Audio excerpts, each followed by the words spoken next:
Mesdames, Messieurs, très ravi de vous savoir nombreux à ce rendez-vous hebdomadaire Retour 7 sur Victoire FM, la 96.3, 1h30 pour revivre l'actualité ayant marqué la semaine écoulée ici et d'ailleurs. Plus le débat Retour 7 de ce samedi 13 août 2022 reçoit M. Nindewa Atapama. Il est délégué national aux affaires intérieures du Parti des Togolais. Au menu de l'entretien, le terrorisme, l'extrémisme violent au Togo et la coalition des acteurs politiques contre le phénomène. Une réunion a eu lieu en ce sens le 4 août dernier à la primature. Le Parti des Togolais fait partie des 4 formations politiques qui ont fait l'école buissonnière à ce rendez-vous. Cohésion, oui, mais des décrispations de la crise, de la situation politique pour certains. La vie chère serait également évoquée avec les dernières mesures prises par le gouvernement.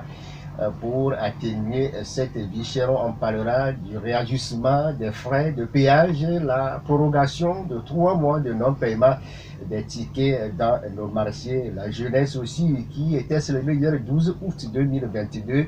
Une jeunesse confrontée à plusieurs défis actuellement, dont le chômage auquel vient s'ajouter le terrorisme. En dehors du Togo, nous allons revenir sur la tournée africaine du secrétaire d'État américain Anthony Blinken.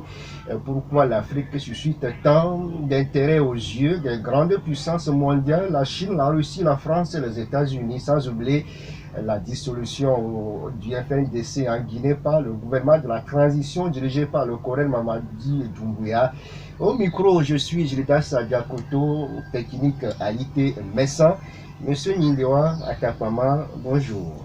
Bonjour Gildas Sadiakoto, bonjour auditrices et auditeurs de Victoire FM. Nous sommes très heureux de vous avoir comme invité ce matin. Moi aussi. Nous étions en mars 2014, à un an de la présidentielle de 2015, où les acteurs parlaient des conditions de participation au scrutin quand surgit sur la scène politique une nouvelle formation, le Parti des Togolais. Monsieur Nindewa Atapama, pouvez-vous nous rappeler les circonstances de création de votre parti politique? Vous savez, c'était un moment charnière de la vie de notre pays. Et pendant longtemps, notre pays, les acteurs politiques de l'opposition ont essayé différentes méthodes pour libérer le Togo, pour libérer les Togolais. Et ces méthodes-là ne marchaient pas. Ça ne marchait pas, il fallait insuffler une nouvelle force pour changer de méthode. Parce qu'on dit souvent qu'on ne peut pas continuer à faire les mêmes choses et espérer des résultats différents. Tant qu'on fera la même chose, on aura les mêmes résultats. Et donc c'est pour ça que l'idée était venue par rapport à un groupe de Togolais, ici et à l'étranger, qui se sont dit qu'il fallait utiliser les méthodes que nous avons connues dans l'entreprise, dans la direction des grandes entreprises, où nous avons fait nos preuves. Il fallait les insuffler dans la politique, c'est-à-dire qu'on fait des actions et on évalue à chaque fois les résultats et on ajuste continuellement pour avoir le résultat escompté. Et donc c'est ce que nous allons voulu faire avec le Parti des Togolais. Et nous avons eu à l'époque, mais je vais revenir là-dessus dans d'autres débats et puis dans un livre même qui va sortir bientôt. À l'époque, nous avions une stratégie très claire et nous avons fait des actions précises. Et à la fin, ce qui a manqué à la réussite, c'est que nous avons réussi quand même à amener sur le débat politique la question de la transparence des élections à travers la question centrale du fichier électoral. Et nous avons réussi à prouver ça. Cela a mené le gouvernement à demander l'expertise de l'OIF, vous vous rappelez. Et l'OIF a donné raison au Parti des Togolais. L'OIF a montré que Alberto Olympio, quand il a travaillé sur le fichier, son expertise était avérée, il a bien montré le problème. Et vous vous rappelez... Est-ce que vous avez eu ce fichier tant réclamé par Alberto Olympio dans le temps? Est-ce qu'il y a même valu ce surnom, monsieur fichier électoral? Oui, en fait, ce qui s'est passé, c'est que on n'a pas appliqué le code électoral. Le gouvernement a refusé d'appliquer le code électoral parce que le code électoral nous donnait droit d'accès en tant que candidat. Par contre, ils ont voulu nous donner des copies. c'est-à-dire des fichiers PDF Oui. que nous n'avons pas reçus. Mais il y a eu un lanceur d'alerte qui nous a envoyé le fichier et on a pu traverser ce fichier-là. Et c'est pour ça qu'on a donné des résultats. On a fait une conférence de presse et à Dahomey et on a montré le travail que nous avons fait et on a prédit exactement, si rien n'est fait, le résultat que comptait avoir le chef de l'État sortant, Faure Gnassingbé, et exactement après des mois, c'est ce qui s'est passé. Donc pour revenir à ce que je disais, c'est que vous vous rappelez qu'on nous a dit, l'OIF même a dit que le fichier était corrompu, que le fichier n'était pas fiable. Mais malheureusement, on nous dit aussi après que c'est consensuel. Donc la question qui se posait à ce moment-là, c'était comment on peut faire consensus sur du faux. Et donc, le point central, c'était qu'il ne fallait pas aller à ces élections-là. Et c'est pour ça que en 2015, nous n'avons pas réussi à libérer le pays. Donc, cela nous a montré qu'il y avait une faille quand même dans notre stratégie. Et c'est ça maintenant que nous avons commencé à corriger à partir de 2000, après ces élections-là. C'est justement la seconde préoccupation pour moi. Alberto Olympio était animé de 3 conditions en mettant sur pied sa formation politique. Son constat, c'est que le vent des printemps ouest-africains soufflait sur l'Afrique à ce moment, donc ça devait venir au Togo. Sa volonté était qu'il faut instaurer la bonne gouvernance et répartir entre les Togolais le bénéfice de la croissance économique. Et il était convaincu de quelque chose, c'est qu'après 48 ans de pouvoir au maître d'une même famille, la tenace devait être inéluctable. Est-ce que ce n'est pas une erreur de votre part de comparer la gestion d'une entreprise à la vie politique? Non, en fait, je n'ai pas dit comparer, mais prendre ce qui marche. Ça dit que le problème, c'est quoi? On ne peut pas faire la politique avec seulement des émotions. Il faut froidement, à un moment donné, analyser les résultats et ajuster la stratégie. Et donc, c'est ce que nous faisons. Et ce n'est pas une erreur, au contraire. Parce que pendant longtemps, nous faisons la politique avec nos émotions. Nous pensons que parce que la cause de l'adversaire est indéfendable, parce que l'adversaire c'est une dictature, parce qu'ils font du mal aux Togolais et que normalement, forcément, on peut gagner contre lui. Non, ça ne suffit pas. Notre cause est juste. C'est pour ça que nous devons être stratèges. Faire une stratégie, élaborer un plan et évaluer précisément à chaque fois les résultats pour ajuster la stratégie. Et c'est ce que nous disons. Et 8 ans après, que retenir aujourd'hui? Non, quand vous dites que retenir, c'est comme si c'était dans le passé. Est-ce que vous avez pu changer depuis 8 ans que vous êtes sur le chéquier, M. Nindewa? Est-ce que vous avez fait bouger un peu les lignes? Ce que je voulais dire, c'est quoi? C'est que tout à l'heure, je l'ai dit, on ajuste la stratégie à chaque fois. En avançant. Donc, du coup, c'est pour ça que à chaque étape, nous avons pris des moments de réflexion. Et nous avons partagé ces réflexions-là à plusieurs reprises avec l'ensemble des Togolais. Ce qui est important en politique, c'est que quand on est acteur, quand on est leader politique, nous ne pouvons pas le faire seul. Notre force, c'est le peuple. Et donc, tous ceux qui m'écoutent, tous ceux qui écoutent Nathaniel Olympio et qui comprennent que notre méthode, la stratégie que nous voulons adopter, qu'ils adhèrent à ça, ils n'ont qu'à nous rejoindre. C'est ça le problème. Et ensemble, parce qu'on ne peut pas le faire. Thomas Sankara disait qu'il vaut mieux faire un pas avec le peuple que 10 pas sans le peuple. Parce que quand on fait 10 pas sans le peuple, c'est qu'on le fait contre le peuple. Et donc aujourd'hui, c'est d'actualité. L'essentiel, c'est qu'il ne faut pas faiblir. Il faut persévérer. Il ne faut pas dire, ah, ça ne réussit pas, donc, non, il faut dire, ça n'a pas encore réussi. Je donne un exemple religieux. Dans la Bible, on nous a dit que le peuple juif a fait 40 ans dans le désert avant d'arriver à la terre promise. Si au bout de 38 ans, ils s'étaient découragés, ils ont rebroussé chemin, est-ce qu'ils auraient atteint la terre promise? Non. Donc, ce que je demande au peuple togolais, c'est de ne pas désespérer. C'est d'actualité et c'est une promesse ferme que je fais au peuple togolais. Nous pouvons gagner, nous allons gagner. Le moment va venir bientôt et ce sera vraiment plus tôt que prévu. À l'heure où nous parlons, quelle est l'actualité du parti des Togolais, M. Nindewa Tapama? vous savez, ce n'est plus un secret que le gouvernement liberticide de Mme Dogbé est en train de relativement détruire l'espace civique. Aucun parti politique de l'opposition n'arrive à faire du travail sur le terrain. Il n'y a que UNI qui fait ce qu'il veut. Quand c'est UNI qui veut faire des actions, il n'y a pas de Covid, il n'y a pas de terrorisme. Et quand c'est l'opposition, on se rappelle curieusement qu'il y a Covid et qu'il y a terrorisme. Et donc, ce gouvernement liberticide traque même les journalistes qui osent dire la vérité, qui osent révéler des informations pertinentes pour les Togolais. Et ce gouvernement liberticide de Mme Dogbé continue par traquer aussi même les activistes des droits humains. Donc, clairement, nous sommes dans l'inconfort, il faut l'avouer, et nous devons lutter pour arrêter ça. Ce n'est pas possible que ça continue. Et le peuple togolais, la jeunesse doit savoir que c'est très important cette histoire-là, parce que c'est comme si nos aînés n'avaient rien fait. Nous sommes revenus au temps du parti unique, parti État, où c'est seulement le RPT qui faisait des activités et on pensait que tout le monde était dans le RPT. Et maintenant,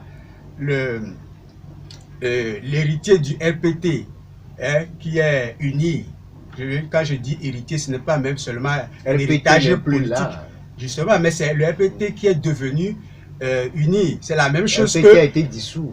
C'est la même chose que Nyasingbe et Adema est devenu fort Nyasingbe. Donc je disais que ce n'est pas seulement un héritage politique, mais c'est un héritage biologique et on ne peut pas continuer comme ça. Plus de 5 ans d'un pouvoir acquis dans le sang et gardé par une minorité, transmis de père en fils, ce n'est pas possible. Ça veut dire que le Togo est au Moyen-Âge. Vous voyez, on n'est pas sorti du Moyen-Âge parce que le pouvoir se transmet encore de père à fils. Et c'est ce que nous avons vu. Et on marche sur les Togolais. C'est ce qui s'est passé en 2005. Faure Nyasingbe a marché sur 1 millier de Togolais. Est-ce que vous avez Aujourd'hui, M. Nidoa, dans quel état se trouvent vos militants? Non, justement, j'allais en venir. C'est-à-dire que nous avons profité de ce moment d'inconfort, de ce moment où le régime refuse à tous les partis politiques de faire leurs activités politiques. Nous profitons maintenant de ce moment d'inconfort pour approfondir les réflexions que nous avons commencées et surtout pour former les dirigeants du parti et certains militants clés, parce que c'est eux demain qui vont déployer. Sur quoi vous les formez? Nous les formons sur comment, sur la méthode dont j'ai parlé tout à l'heure, comment arriver à changer le Togo. C'est-à-dire qu'aujourd'hui, nous sommes dans la misère, nous sommes dans une dictature.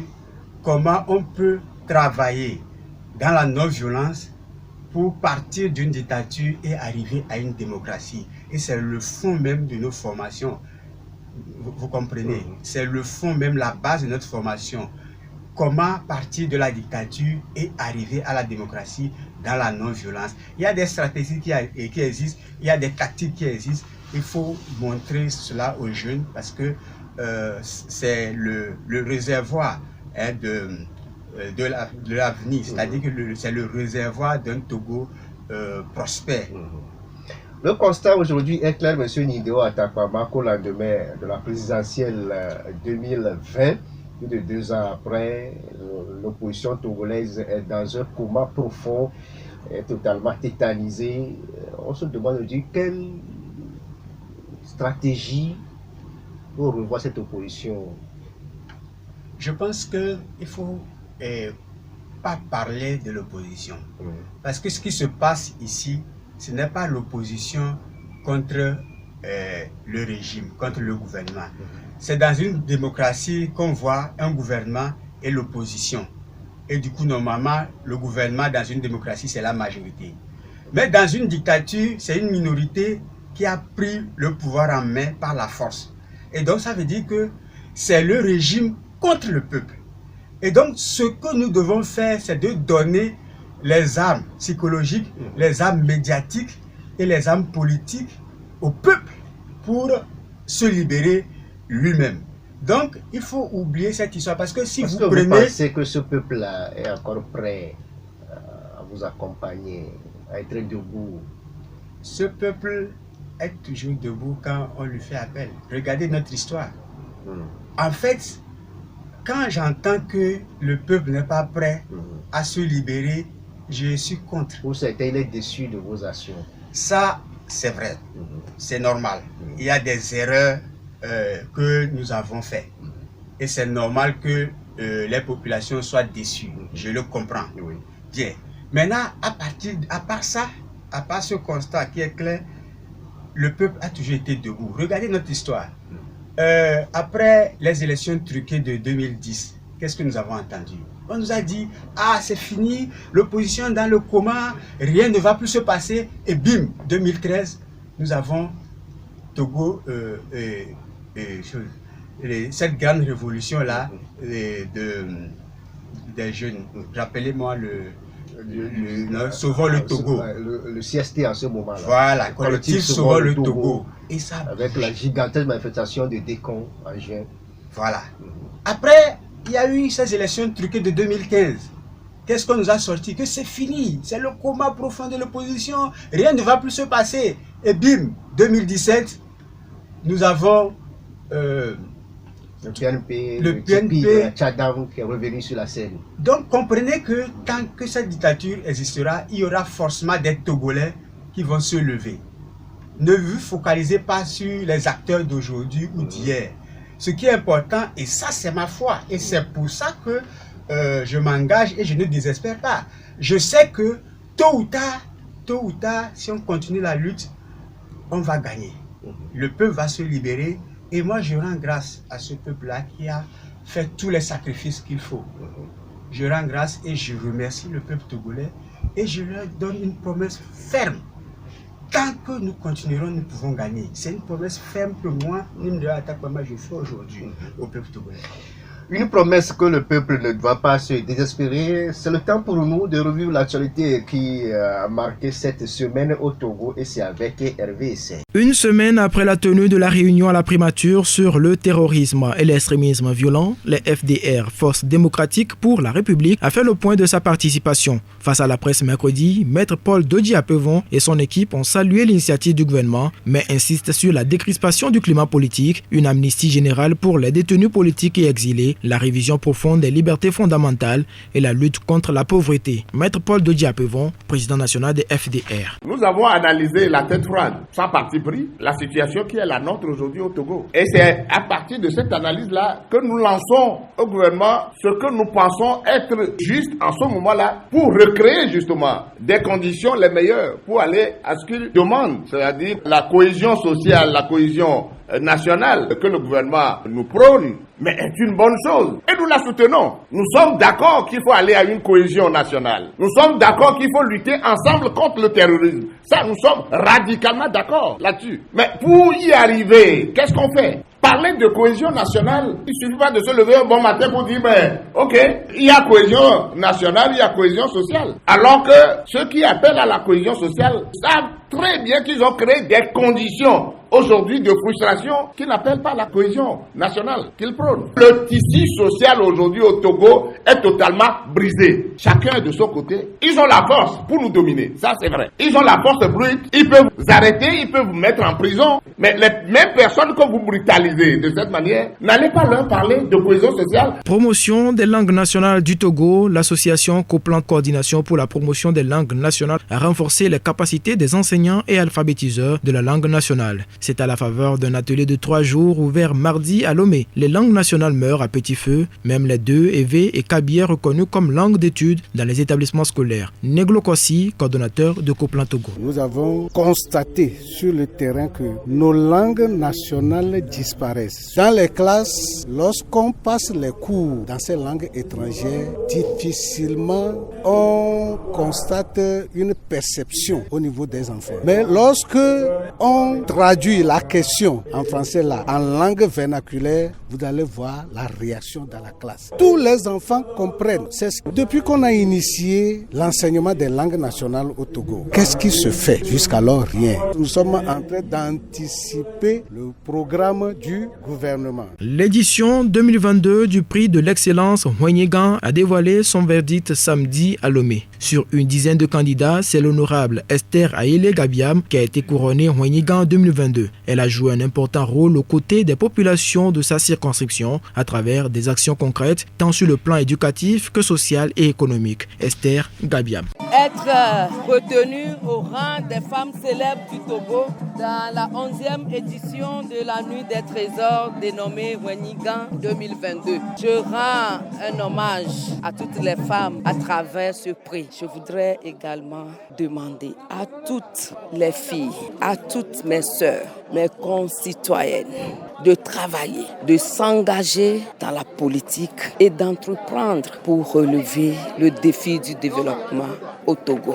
Je vais continuer toujours par travailler dans le sens du développement, comme d'habitude, à travers les écoles, les hôpitaux et les villages, en apportant mon aide aux plus vulnérables de la population togolaise. La jeunesse de tout le continent était à l'honneur jeudi 12 août à travers le monde. La journée de la jeunesse cette année met l'accent sur la consolidation intergénérationnelle pour créer un monde pour tous les âges. La communauté internationale exprime ainsi sa volonté de renforcer et faire vivre le lien entre les générations d'hier et celles d'aujourd'hui. Myriam Dossou, ministre du Développement à la base et chargée de la jeunesse. Il est important de valoriser l'appétence des générations montantes pour l'engagement citoyen concret au service de la solidarité entre les générations et développer la cohabitation intergénérationnelle comme levier de développement économique et social durable. Pour les jeunes, le volontariat est l'une des voies assurées pour prendre part aux défis actuels et se sentir utile, tandis qu'il offre aux seniors l'opportunité de jouer un rôle précieux dans la transmission des savoirs,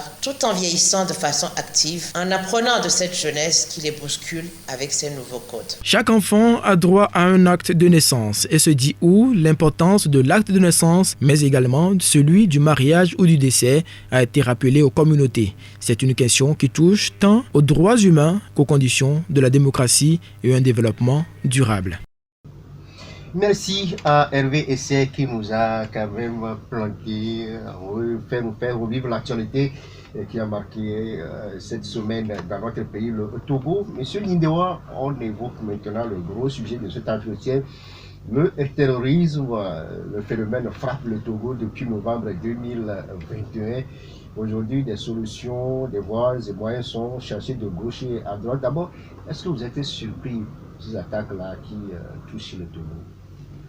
Je ne peux pas répondre précisément à cette question parce que ce n'est pas le plus important. Le plus important, c'est que quand on dirige un pays, le contrat qu'on a fait avec le peuple, avec ses concitoyens, c'est de les protéger et de veiller à leur bien-être. Et donc, on doit mettre toutes les ressources, en tout cas une partie des ressources du pays au service de ces objectifs-là. Et donc, ça veut dire que normalement, on ne devrait pas avoir ces attaques-là dans un monde idéal. Maintenant, même si ça advenait, il faut du coup maintenant, en fonction du contrat, de l'engagement qu'on a pris en tant que dirigeant, régler ce problème-là pour l'intérêt justement de ses concitoyens. Mais le Togo n'est pas le premier pays à être frappé par ces attaques russes en Afrique. Oui, le Togo n'est pas le premier pays, ni en Afrique, ni dans le monde. Oui. Mais en ce moment, nous parlons du Togo. Il se trouve que je suis togolais et le bien-être des Togolais m'intéresse. Et donc, je préfère d'abord parler du Togo. Oui. Voilà. Donc, je disais que le problème n'est pas de dire on est surpris ou pas surpris. Normalement, un État doit être là justement pour ne pas avoir ce genre de surprise-là. Le Togo a un vrai problème aujourd'hui, c'est un grand défi. Et de la façon dont nous allons gérer ce problème-là, ça va dessiner l'avenir de ce pays-là. Et encore une fois, c'est ici on va voir qui est utile pour notre pays.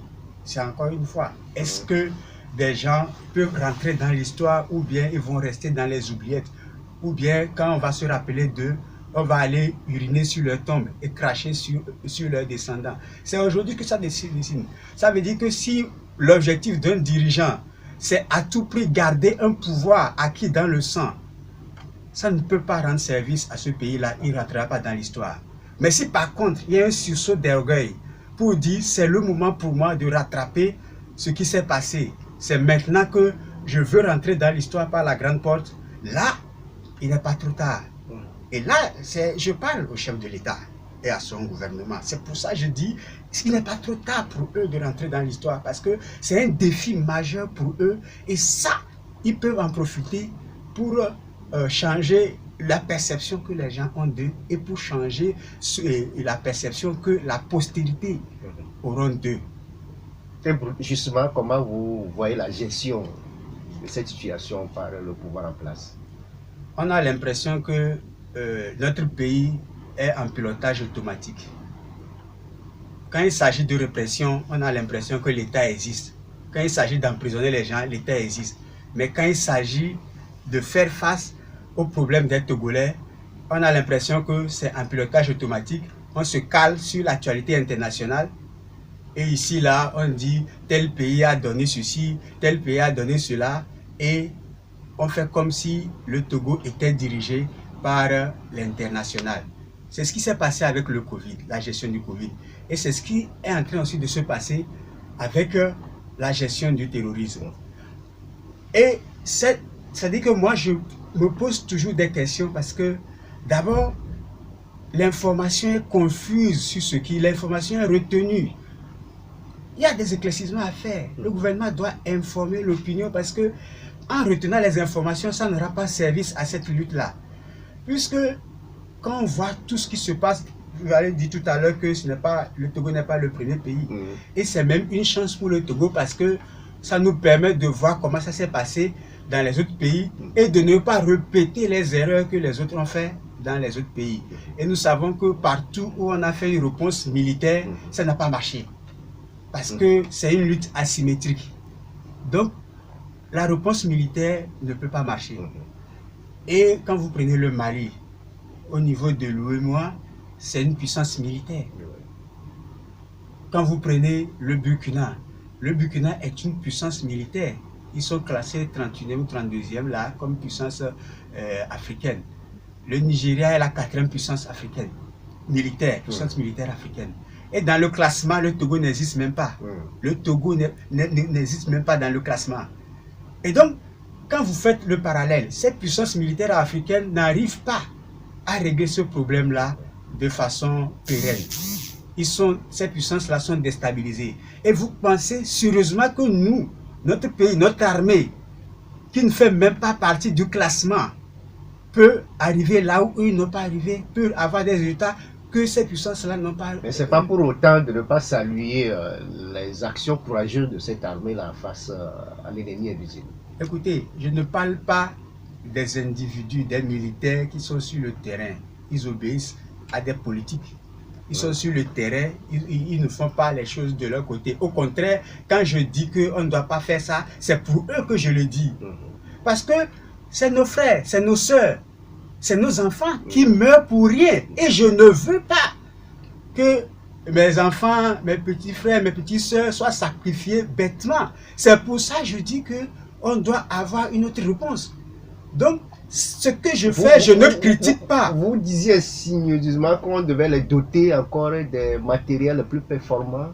Ce n'est pas ce que je dis. Je dis que la réponse militaire seule n'est pas la solution. Et justement, cette réponse militaire seule ne suffit pas. Il faut une cohésion nationale. Le gouvernement l'a compris, il a convoqué les acteurs politiques. Le jeudi 4 août dernier, autour du chef du gouvernement, Victor Tourega Dobé, votre formation politique fait bel et bien partie des invités, mais malheureusement, votre chaise était restée vide dans la salle. Monsieur Nindewa, pourquoi avez-vous refusé de prendre part à cette rencontre? D'abord, notre chaise n'était pas là-bas. Donc, il n'y a pas eu de chaise vide. On ne nous avait pas mis de chaise là-bas. Premier point. Vous étiez invité quand même. Non, nous n'étions pas invités. Vous savez que le gouvernement liberticide de Dogbe et le régime séquantenaire de Faure Gnassingbé, ils cherchent à décider qui est opposant dans le pays, qui est son opposition. Ils choisissent. Donc, ils ont leurs critères, mais ça ne nous intéresse pas. De toute façon, nous avons dit clairement, peut-être qu'ils ont compris puisque nous avons pris position sur ce sujet, peut-être qu'ils ont déjà lu dans la presse notre position, peut-être que c'est pour ça qu'ils ne voulaient pas attendre ce que nous avons dit. Mais ce qui est important, c'est que, et nous le répétons, c'est on ne peut pas participer à une comédie. Nous sommes prêts pour discuter. C'est la vie du peuple qui est en jeu. Vous parlez de comédie, vous êtes trop dur. Là. Non, c'était une comédie organisée par le pouvoir.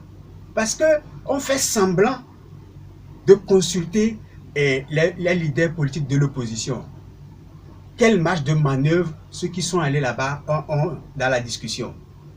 Donc, en gros, on réunit des gens, mais bon, écoutez-moi, ils ont fait des propositions. Donc, vous parlez de propositions. Et qui va le faire? Qui va mettre en œuvre ces propositions-là? C'est le gouvernement. D'accord? Oui. Mais ils ne le font pas. Ils ne le feront pas parce qu'on a l'impression que... Donc, vous doutez quand même de la bonne foi du gouvernement à mettre en pratique les propositions issues de la rencontre du 4 août dernier, M. Nidewa. Quel Togolais n'en doute pas? Quel Togolais fait confiance à ce gouvernement? On a fait combien de dialogues? 28? Non, 29 même, n'est-ce pas? J'oublie même le nom parce qu'il y en a tellement eu. Qu'est-ce que ça a donné? Rien. La solution du problème du Togo et des Togolais à l'état actuel, ne se trouve pas dans ces dialogues-là. Ça ne se trouve pas dans des élections. C'est une rencontre d'information quand même. Vous devez aller donner votre position de vue sur le sujet, le phénomène qui nous touche depuis novembre 2021. C'est un piège qu'on a placé aux leaders politiques de l'opposition. Parce que en fait, vous savez, dans les autres pays où il y a eu le terrorisme, à chaque fois, on a vu, à l'exception... à chaque fois, on a eu des coups d'État. Et ces coups d'État-là, c'était qu'on prend le Mali et la Guinée, le Burkina. Le Mali et le Burkina, les militaires ont fait un coup d'État parce que justement, on n'avait pas bien géré la question du terrorisme. Et du coup, le fait aujourd'hui, puisqu'on a dit c'est le président, le chef de l'État qui n'a pas bien géré et on l'a dégommé. Ici, le fait de vouloir associer les leaders politiques de l'opposition qui n'ont aucun pouvoir aujourd'hui pour faire appliquer leurs propositions, c'est pour donner un message subliminal, pour dire que si ça ne va pas, j'ai écouté les autres, ce n'est pas de ma faute. C'est un piège. Deuxième chose, c'est que comme on a critiqué le gouvernement de n'avoir pas associé l'ensemble du pays, non pas seulement les acteurs politiques, je vais revenir sur cette histoire-là, l'ensemble des forces vives, ils se sont dit, et comme à chaque fois ils s'intéressent à l'armée, ils ne veulent pas les froisser, ils s'intéressent à la communauté internationale, ils ne veulent pas les froisser non plus, et donc ils lancent aussi un autre message à la communauté internationale disant que cette fois-ci, on associe les leaders de l'opposition. Ce n'est pas ça, ce n'est pas comme ça. Est-ce que dans ce pays d'association, est-ce qu'il n'y a pas des syndicats? Est-ce qu'il n'y a pas des chefs religieux? Est-ce qu'il n'y a pas des gens, des compétences qui ne font partie d'aucun parti politique? Donc, vous gérez ce pays. Tout ce bon monde-là devait être évité, normalement, selon vous. Nous allons même plus loin. Il est temps que nous prenions le temps de réfléchir profondément sur les vrais problèmes de ce pays-là. C'est-à-dire qu'on a un problème avec notre armée. D'accord? On doit réfléchir à notre armée, la rendre républicaine et la réconcilier profondément avec le peuple, pour que l'armée soit l'émanation du peuple. Vous comprenez? Nous devons réfléchir au problème d'état civil. Il faut des forêts pour donner des cartes des cartes d'identité à tous les Togolais. Aujourd'hui, vous avez 85% des Togolais qui n'ont pas de carte d'identité. Et comment vous pouvez lutter contre le terrorisme si vous ne pouvez même pas contrôler les pièces d'identité?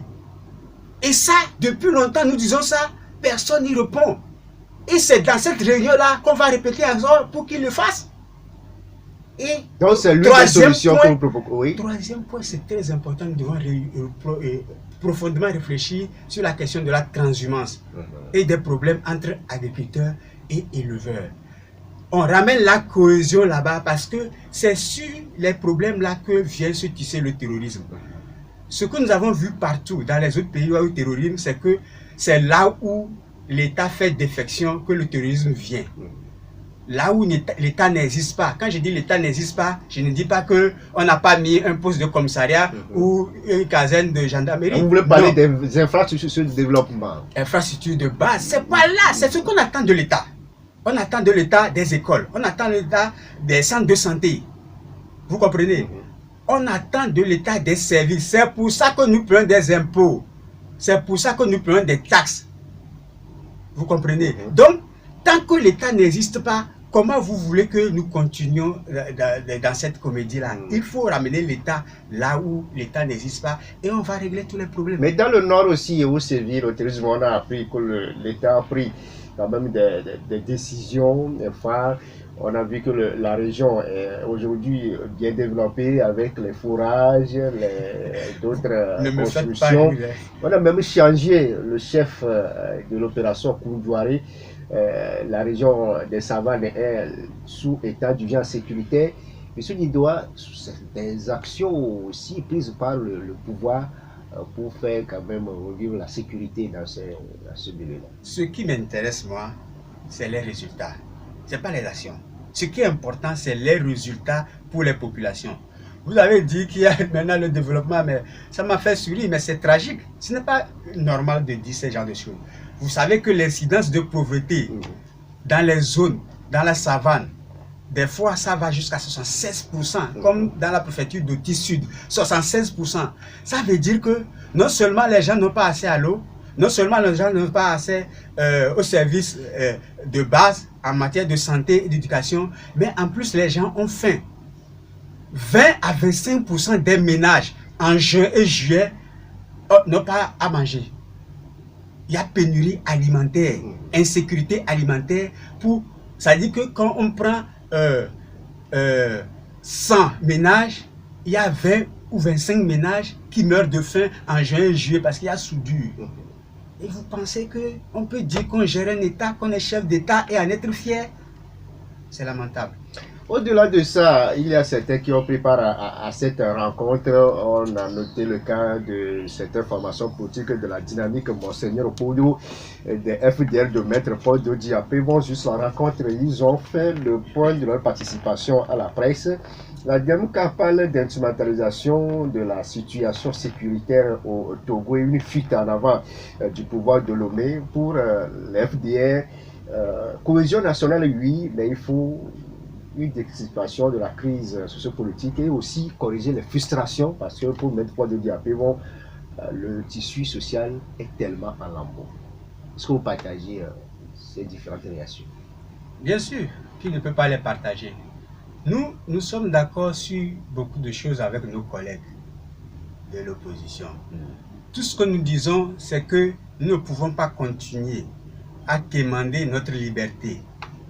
Nous devons faire des actions concrètes, les plus puissantes, pour conquérir notre liberté, parce que personne ne nous donnera notre liberté. Et c'est pour ça que nous disons que nous n'allons pas toujours perdre du temps pour aller parler à ceux qui font semblant de nous écouter, alors qu'ils ne nous écoutent pas. Nous n'allons plus demander notre écoute. Ce qui est important de faire aujourd'hui, c'est de nous organiser en comptant sur nos propres forces et en continuant nos actions jusqu'à réussir. C'est tout ce que je propose au peuple togolais. Tous ceux qui sont d'accord avec cet état d'esprit doivent comprendre qu'aujourd'hui, en tant que citoyens, nous devons prendre nos responsabilités, pas forcément dans le cadre d'un parti politique, mais savoir que en tant que citoyen, je dois lutter pour mes droits et que je dois collaborer avec un certain nombre de personnes, qu'ils soient dans un parti politique ou non, qu'ils soient dans une association ou non. Mais si les Togolais qui m'écoutent comprennent ce que je dis, je les appelle. Je les appelle. Est-ce qu'ils m'entendent? J'espère que vous m'entendez. Je vous appelle à continuer la lutte à ne pas désespérer, à savoir que tant que nous ne désespérons pas, nous aurons gain de cause. C'est la promesse que je vous fais.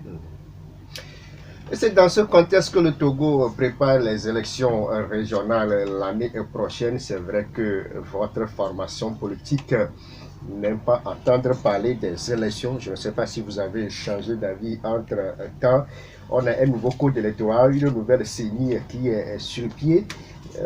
Comment vous préparez ces régionales au niveau du pays togolais? Je dois rectifier d'abord quelque chose. Si vous dites que nous n'aimons pas entendre parler d'élections, c'est faux.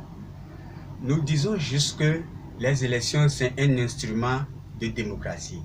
C'est-à-dire que quand vous allez au Ghana ou dans d'autres pays, on parle d'élections, c'est normal. Parce que quand on fait des élections dans un pays et que après c'est contesté et que après les militaires vont aller bombarder la résidence du concurrent de l'opposition, vous pensez que c'est en démocratie? Non. Nous sommes dans une dictature. Et en dictature, on ne peut pas parler d'élection. Puisque le dictateur lui-même, il organise les élections, il choisit des gens comme concurrents et puis il leur donne le score qu'il veut. En gros, ceux qui vont en fait perdre leur temps parce que vous gagnez les élections et puis on investe, ou bien le dictateur il dit bon, donnez-lui tel pourcentage. Nous ne pouvons même pas ça. Dans une démocratie, ce qui est intéressant, c'est que si tu as les sanctions du peuple, tu peux te corriger et à chaque fois essayer de monter dans le cœur du peuple pour gagner. Maintenant, ça veut dire que et puis tu peux ajuster ton travail parce que tu vois les résultats. Mais dans une dictature, tu ne peux même pas savoir si ce que tu fais, c'est bien ou pas, parce que le pourcentage qu'on te donne ne repose sur rien. Donc, nous parlons d'élections truquées illégitimes. Nous disons que dans les conditions actuelles, les élections ne sont pas la solution pour le Togo. Au contraire même, c'est vraiment une catastrophe même les élections parce que le régime en place utilise ces élections-là comme alibi pour rester éternellement au pouvoir. Monsieur Nindewa, une formation politique naît, c'est pour conquérir le pouvoir et l'exercer.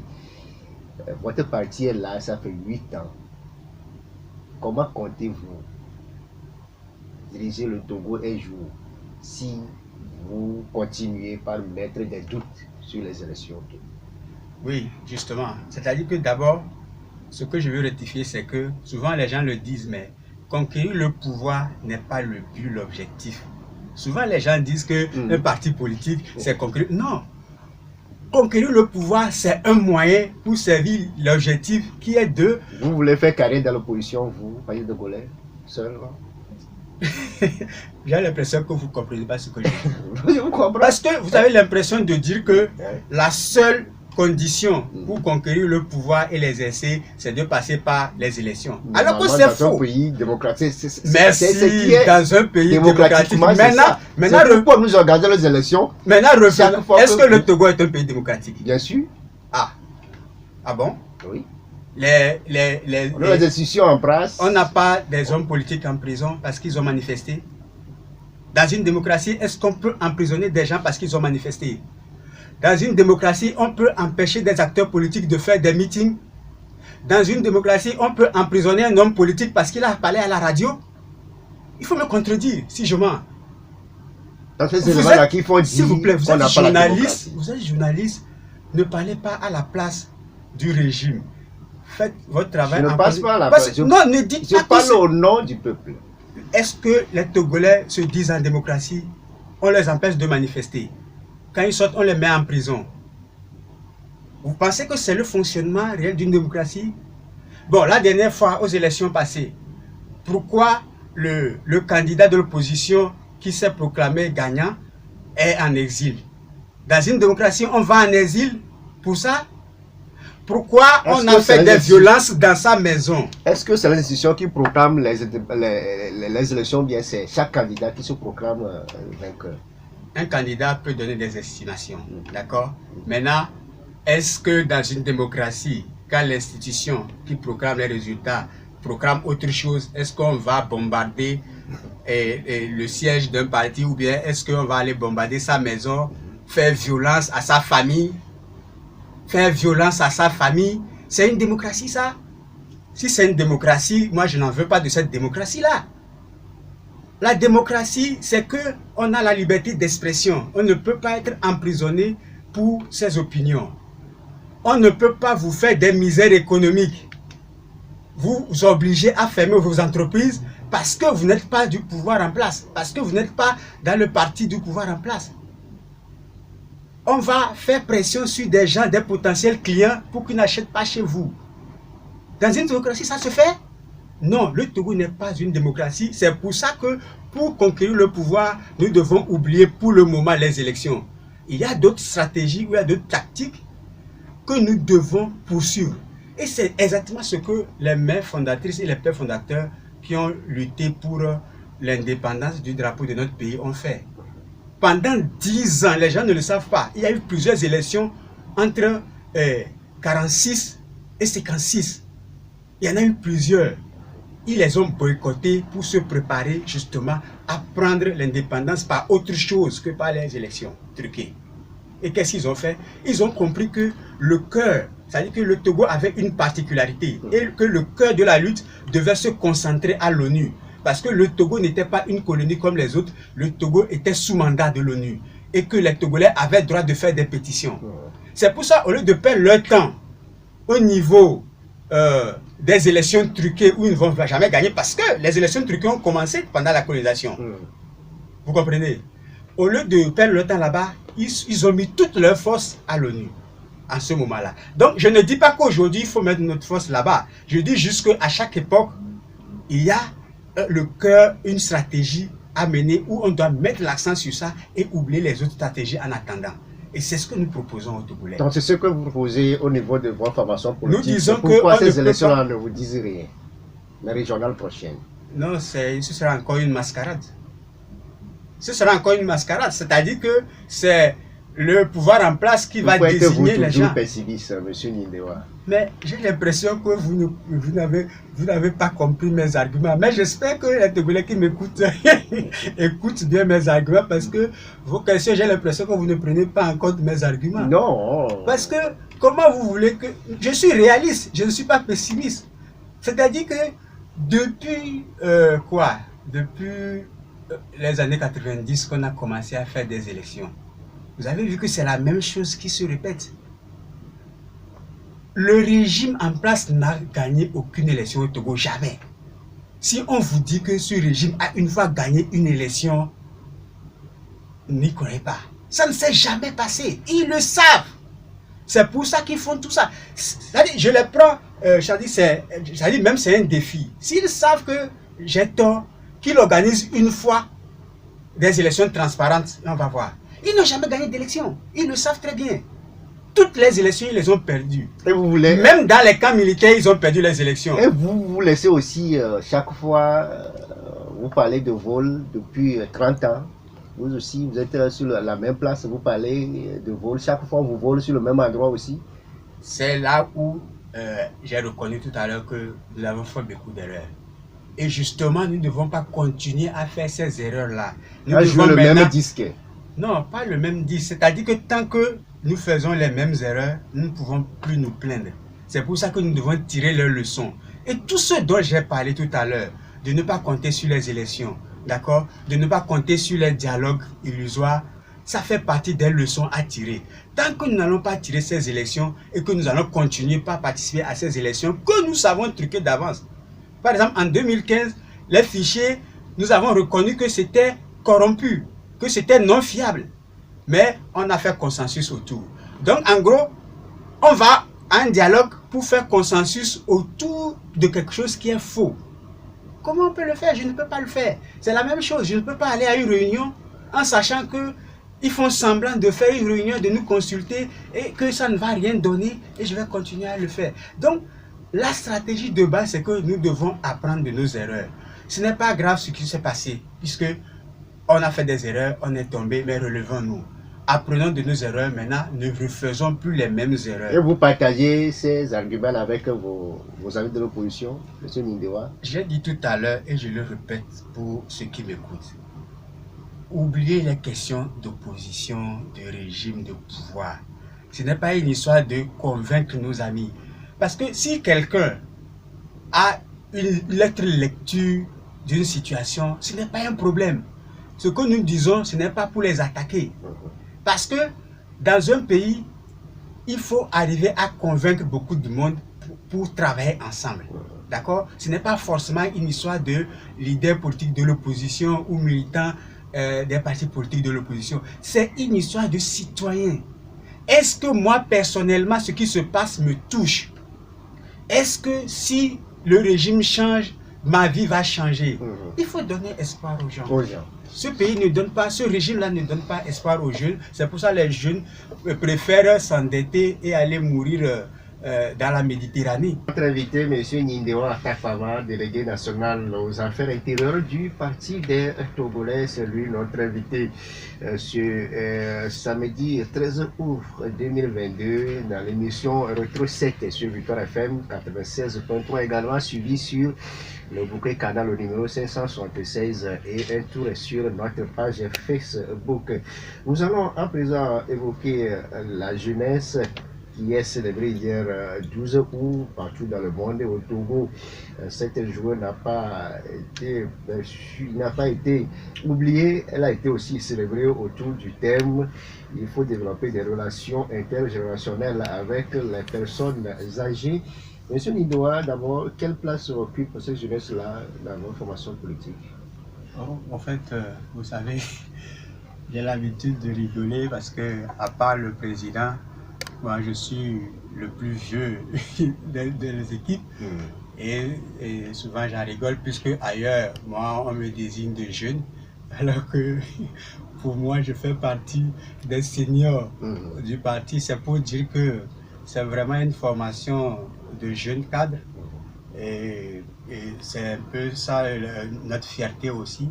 C'est pour ça que pendant longtemps et jusqu'à aujourd'hui même, notre travail chaque jour c'est la formation des jeunes parce que demain c'est eux qui sont appelés à diriger ce pays-là et ce n'est pas seulement le président d'une république qui dirige, il faut des hommes, il faut partout, il faut des gens qui s'accomplissent.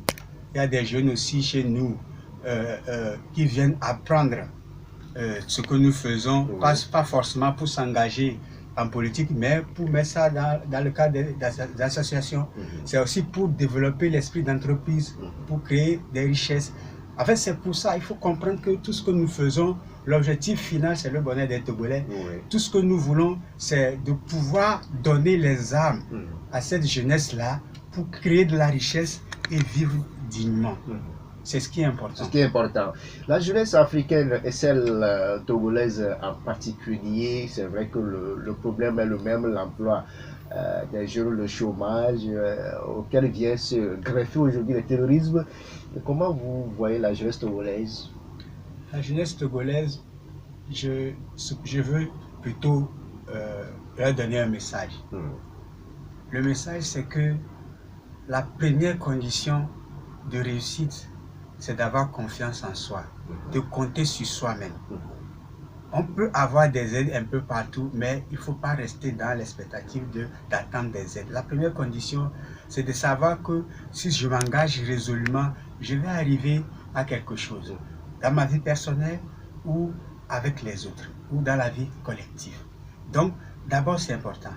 La deuxième chose que je peux donner, et là, je parle vraiment en tant que je joue mon rôle de grand frère, au-delà de leader politique, c'est d'avoir un objectif très précis à poursuivre. C'est-à-dire que si je ne sais pas où je vais, je ne peux pas avoir de la chance d'y arriver. C'est la première condition.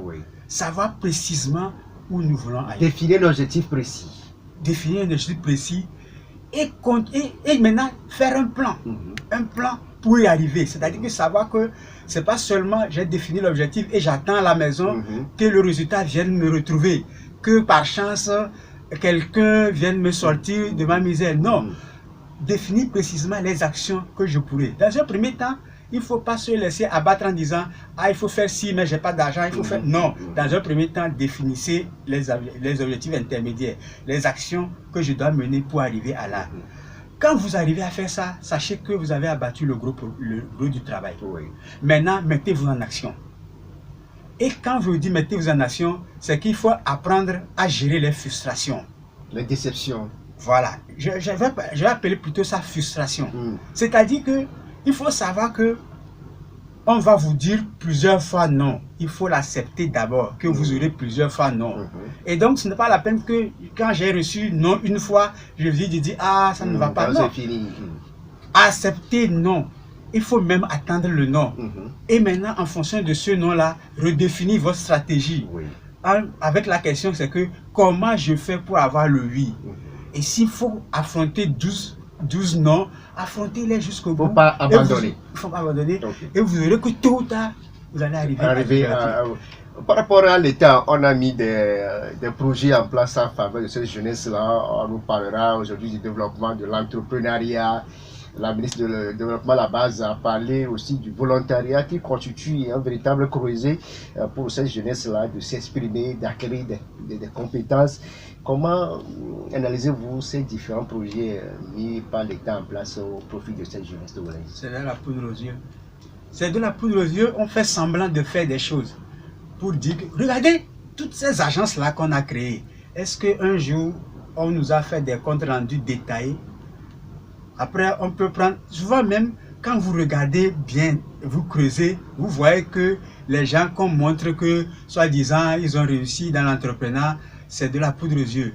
C'est fabriqué de toutes pièces. Donnez-moi un seul entrepreneur togolais qui a une puissance économique et qui n'est pas du parti au pouvoir. Donnez-moi un seul. Je ne dis pas qu'il est de l'opposition, mais il ne fait pas la politique. Et dites-moi un seul dont les entreprises prospèrent. Je n'en connais pas. Si vous connaissez, dites-moi. Je n'en connais pas. Ils sont obligés de jongler, de lutter pour faire vivre leur entreprise. Et donc, c'est un indicateur. C'est un indicateur. C'est pour ça que nous disons que tant que ce problème-là, politique, n'est pas réglé et que le pays sera dans les mains de prédateurs, c'est des prédateurs, ce pays-là ne peut pas avancer. C'est des gens qui sont élus au lendemain des élections, ne connaissent pas les institutions. Et cette jeunesse-là qui était au cœur de la journée du 12 août célébrée hier dans le monde, cette jeunesse aussi vit comme les autres la vie chère, qui n'est pas seulement l'apanage du Togo. On a suivi l'augmentation la dernière fois du prix du produit pétrolier à la pompe, mais le gouvernement a pris certaines mesures pour juguler les conséquences de cette augmentation. On parlera du réajustement des prix de péage et puis la prolongation de 3 mois de non-paiement des tickets dans les marchés. Monsieur Nindewa, là aussi, vous n'allez pas me dire que ce n'est rien. C'est de la poudre aux yeux, je le répète. Parce que vous-même, vous pouvez voir ça dans les quartiers au jour le jour. Les gens sont affamés. Je ne dis pas que les gens souffrent, je dis les gens sont affamés. De toute façon, tôt ou tard, cette question de vie chère va se retourner contre ce régime-là. Tôt ou tard. Je le dis et je le répète, en prenant mes responsabilités. Je le dis en toute connaissance de cause. Les gens sont affamés. Vous voyez des gens qui jonglent, qui sont obligés même de s'absenter parce qu'ils ne peuvent pas regarder dans les yeux de leurs enfants. Ils ne peuvent pas regarder dans les yeux de leurs femmes. On ne peut pas laisser comme ça dans l'indignité. C'est quoi le rôle de l'État? C'est vrai, on peut nous dire que les prix ont monté ici et là au niveau international. Oui. Mais ce n'est pas très grave en fait. Si vous comprenez bien, un État, dans un État, on le sait. Quand on dirige un État, quand on est dirigeant, on sait que les prix montent et les prix descendent. C'est une réalité. Donc face à ça, qu'est-ce qu'on fait? Face à ça, c'est que l'État perçoit toujours des taxes, l'État perçoit des impôts. Et c'est en fonction de ça qu'on fixe un prix par rapport. Mais la crise sanitaire aussi est passée par là, n'oubliez pas. La crise sanitaire est passée par là, il n'y a pas de problème. Justement, l'État existe pour régler ce genre d'imprévus. Et donc, quand on dirige un État, on va mettre en place une politique où On sait qu'il y aura des imprévus et en cas d'imprévu, c'est comme ça que nous allons agir. Vous savez que les salaires des Togolais, ce n'est même pas des salaires, c'est du n'importe quoi. Donc avec ça, vous comparez les prix qui montent alors que les salaires sont au même niveau. Vous voyez? Qu'est-ce que vous voulez que les gens fassent?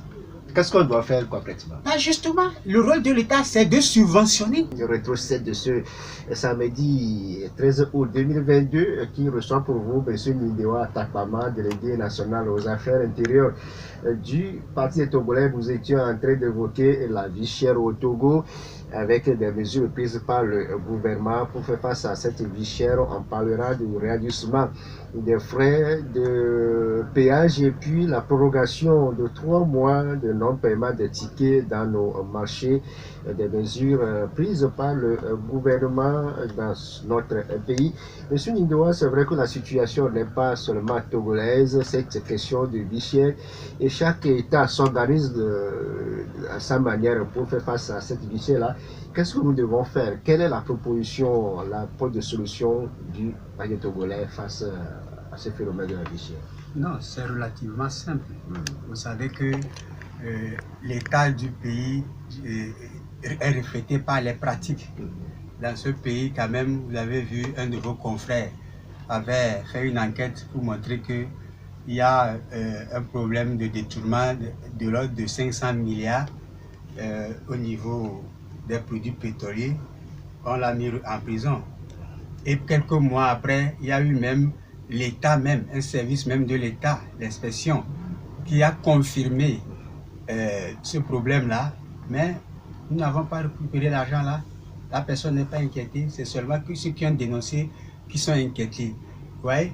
Et au même moment, on va prêter de l'argent ailleurs. On a prêté plus de 500 milliards aussi ailleurs pour venir, et c'est une dette pour les générations futures, au moment où il suffisait juste de reprendre notre argent. En fait, le problème c'est vraiment une question de gestion. Il y a un artiste de la chanson togolaise qui parle souvent, au lieu de dire dirigeant dans ses chansons, il dit fiafisant. Je pense que c'est le problème du Togo, c'est le fiafisanisme. Il n'y a pas de dirigeants, il y a surtout des fiafisants. On ne peut pas l'affirmer. Si on vient de l'apprendre que depuis hier, l'État a arrêté même la subvention du gaz butane pour les ménages. Ainsi, désormais, la bouteille de 6 kg passe de 3120 francs à 5400 francs et la bouteille de 12,5 kg passe de 6500 à 13 300 francs CFA. Oui, c'est ce que je disais tout à l'heure, parce que si l'État arrête les subventions, à quoi sert l'État? Pourquoi nous devons continuer à payer des impôts? Pourquoi nous devons continuer à payer des taxes? Il a subventionné le carburant quand même, chaque mois au moins 12 milliards de francs CFA. Ce n'est pas suffisant. L'État doit le faire suffisamment en fonction du pouvoir d'achat des gens. Ce n'est pas suffisant. L'État doit subventionner. On a vu que même quand on augmente les prix des produits pétroliers, le prix de gaz butane est resté inchangé depuis plusieurs années quand même. Ben, il faut que ça reste inchangé.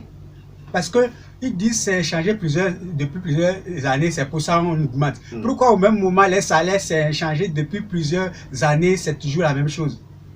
Donc, il n'y a pas de raison, parce que les deux vont ensemble. Donc, au-delà de l'augmentation du salaire, qu'est-ce que vous proposez encore pour... J'ai dit il faut subventionner. L'État doit subventionner tout ce qui concerne les produits de première nécessité. L'État doit subventionner, c'est le rôle de l'État. Ça veut dire que toutes ces augmentations-là, on doit les oublier, on doit rabaisser à un prix gérable par les populations. Sinon, tôt ou tard, ça va se retourner contre eux. Réajustement des frais de péage, les marchés, les tickets dans les marchés, ça quand même, c'est des actions saluées, monsieur Nindewa. Allez interroger les commerçants dans les marchés. Allez les interroger. Ce n'est pas ça le souci. Le souci, c'est de vraiment soulager les gens. Il ne faut pas prendre des mesurettes. C'est pourquoi j'ai dit on doit continuer par subventionner tout ce qui concerne les produits de première nécessité. C'est le rôle de l'État. Sans ça, ça n'existe pas l'État. Sans ça, il ne faut pas compter sur les gens, les populations pour faire confiance à un État. Si vous n'êtes pas en mesure de garantir le bien-être, à quoi ça sert de dire que je suis chef d'État, je suis Premier ministre, je suis ministre? Ça ne sert à rien. Ça veut dire que c'est de la poudre aux yeux.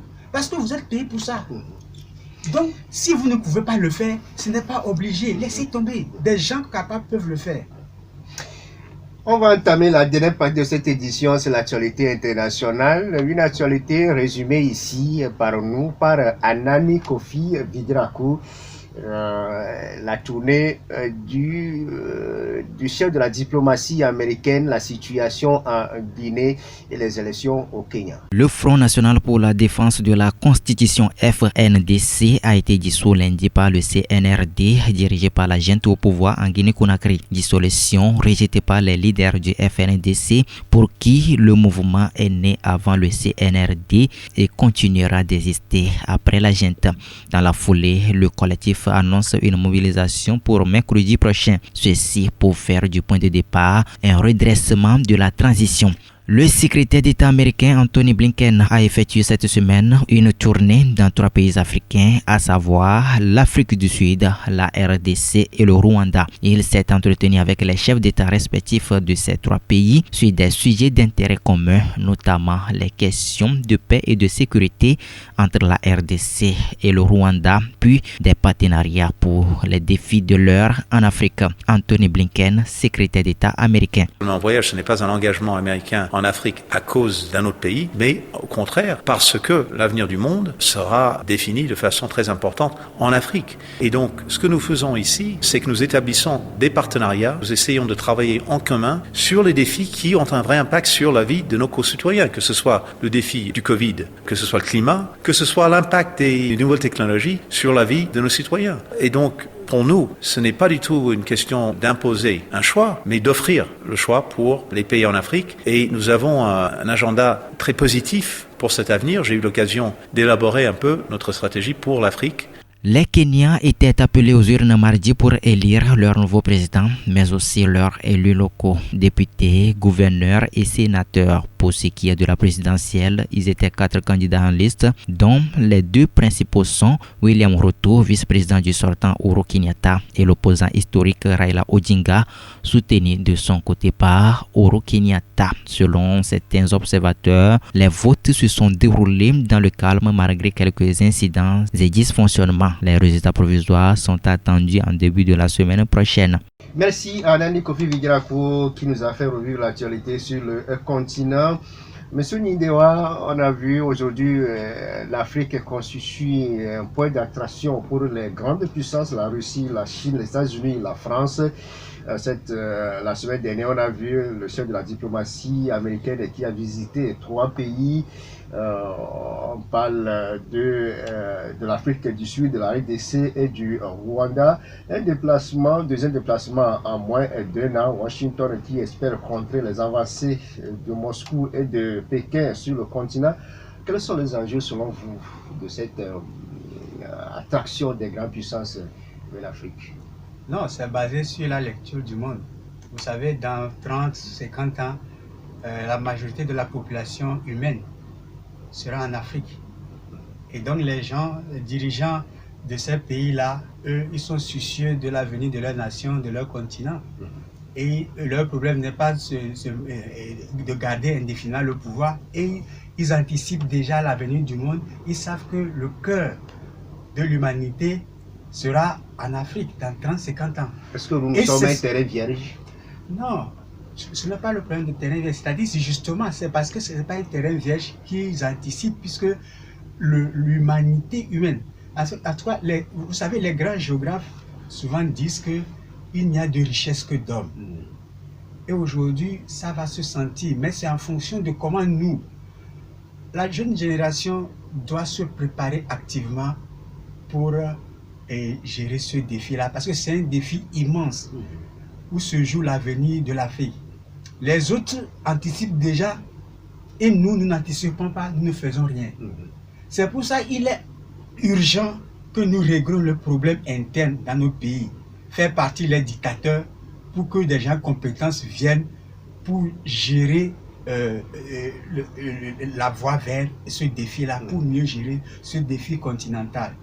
En fait, l'avenir de l'humanité va se jouer effectivement sur le continent. Sur le continent. Mais on a vu qu'avec le président Donald Trump, l'Afrique était moins considérée, si on peut le dire, par les États-Unis. Mais pourquoi avec Joe Biden aujourd'hui, 2 voyages en l'espace de 2 mois, Ça veut dire que les États-Unis veulent réorienter leurs relations avec le continent. Oui, le programme de Donald Trump, c'était de se centrer toujours sur les États-Unis. Donc, America First. Donc, il a joué par rapport au programme. C'est le mandat qu'il avait reçu de son peuple. Maintenant, c'est le peuple qui a changé de vision maintenant avec le nouveau président. Vous voyez, donc, son mandat aujourd'hui, c'est de sortir de ça. Donc, chacun joue et travaille pour le mandat de son peuple. C'est-à-dire que c'est des gens, ils sont mandatés par le peuple et ils appliquent le programme. L'agenda du programme. Voilà. Les États-Unis ne considéraient pas la région Afrique comme le dernier terrain de jeu dans une compétition entre grandes puissances et qu'ils souhaitaient un véritable partenariat avec l'Afrique. C'est ce qu'a déclaré le chef de la diplomatie américaine. Les pays visités, la RDC, l'Afrique du Sud, le Rwanda. Est-ce que vous comprenez le choix? Bon, que je ne comprenne pas, ce n'est pas ça ne va pas beaucoup nous avancer, mais vous savez que la RDC, c'est un État pilier, un État continent, un État pilier et riche en matière, en ressources humaines, mais riche aussi en ressources minières. Et donc, il y a un problème d'instabilité aussi là-bas. Surpris des actions posées par la junte aujourd'hui qui répriment l'ancien pouvoir. Nous avons toujours dit que le pouvoir doit revenir au peuple. Partout, le peuple doit s'organiser. On ne peut pas laisser le pouvoir dans les mains de militaires. C'est la gestion du pays doit être vraiment par des civils, des civils formés par ça et par des élections. On ne peut pas laisser le pouvoir à chaque fois entre les mains d'une junte. Il faut que ça s'arrête. Les gens armés par le peuple ne peuvent pas, même pour de bonnes intentions, se lever comme ça. Hop, nous faisons ceci. Donc vous n'êtes pas surpris de ce qui se passe actuellement en Guinée?